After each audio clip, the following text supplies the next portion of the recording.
participación en este certamen, donde sus candidatas son de barrios y comunidades. Muchas gracias por su pregunta.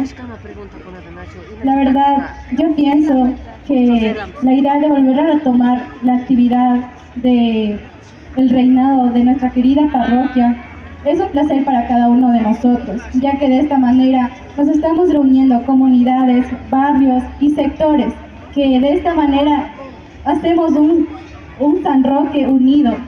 La verdad, somos unos sanroqueños de corazón. Primeramente, también dando gracias a Dios. En caso de que usted sea electa como reina de San Roque, María Fernanda, ¿cómo manejaría el problema de la violencia e inseguridad en la parroquia?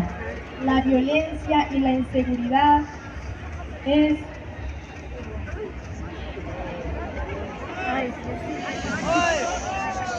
La violencia y la inseguridad es esa falta por empleo y educación. Debemos concienciar a las familias y unir a las comunidades.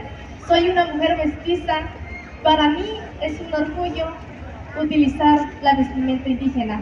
Muchas gracias. Muy bien, fuerte el aplauso. Fuerte. Lady, la pregunta que le tocó dice: en caso de ser electa reina de la parroquia, ¿qué haría en beneficio de los niños y los jóvenes?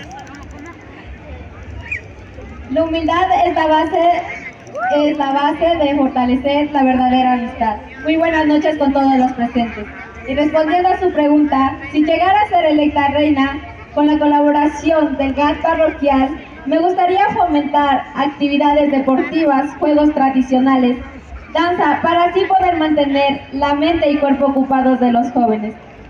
Porque los niños y jóvenes son el futuro del mañana. Señoras, señores, autoridades, ¡que viva San Roque!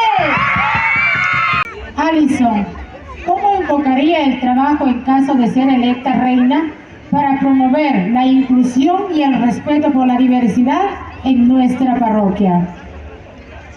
Muy buenas noches con todo el público presente. Y respondiendo a su pregunta, organizaría eventos para celebrar la diversidad e impulsar el diálogo intercultural, colaborando así con barrios, comunidades, conjuntamente con el GAT parroquial, promoviendo también el respeto y la inclusión de nuestra gente sanroqueña.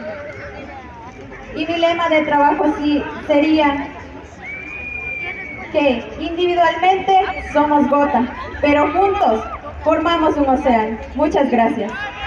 Muy bien, fuerte. Rica en producción de cereales, caña de azúcar, frutas. De altura, deliciosa en gastronomía, alcanzando renombre internacional. Atuntaqui, cabecera cantonal. Aprovecho la oportunidad.